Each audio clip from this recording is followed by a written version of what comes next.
For many, if not most of us, this story is so familiar that we almost don't even hear it anymore because we know what's going to happen. Mary and Joseph are going to make their way to Bethlehem. There's going to be no room. They're going to get really lucky. They're going to make their way to a stable or a cave. They're going to have baby Jesus, and then cue the angels. They're going to tell the shepherds, and the shepherds are going to make their way to baby Jesus. Hooray, it's Christmas! On to merriment and presents. But did we hear that God showed up? God showed up in our familiar story. An unwed mother engaged to a carpenter, and God showed up. God showed up, and love was born. Now, even if we're not really paying attention, we probably know that part of the story.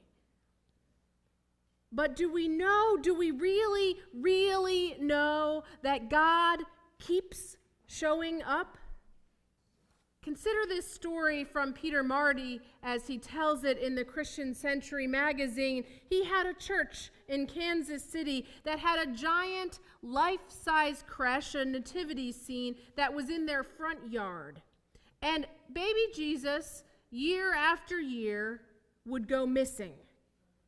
A prank by someone in town or something. And the pastor said, I could only hope that Jesus ended up in the hands of someone who needed his presence more urgently than our nativity.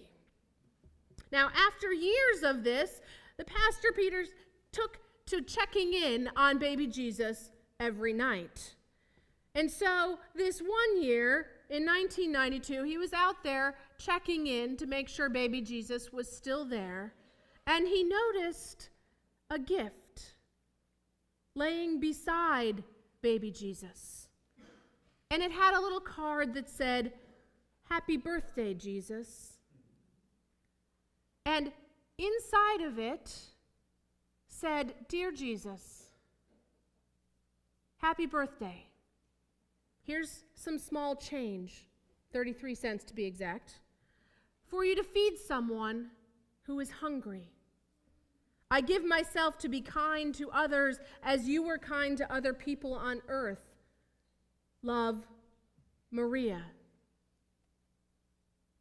Now, the Pastor Marty knew that Maria was a woman who lived in a church-run house for people living with chronic mental illness. And as Marty said, she was paranoid schizophrenic with a huge heart. The gift may have been intended for Jesus, he said, but it keeps on giving a beautiful reminder to me that love is the best thing we can give away. So God showed up in the manger thousands of years ago. God showed up in the manger in Kansas City 25 years ago. But do we really, really know that God shows up for us too? That God shows up in the midst of brokenness? That God shows up in the midst of messiness? That God shows up in the midst of delight? That God shows up in the midst of pain? That God shows up in our joy, in our grief? God shows up.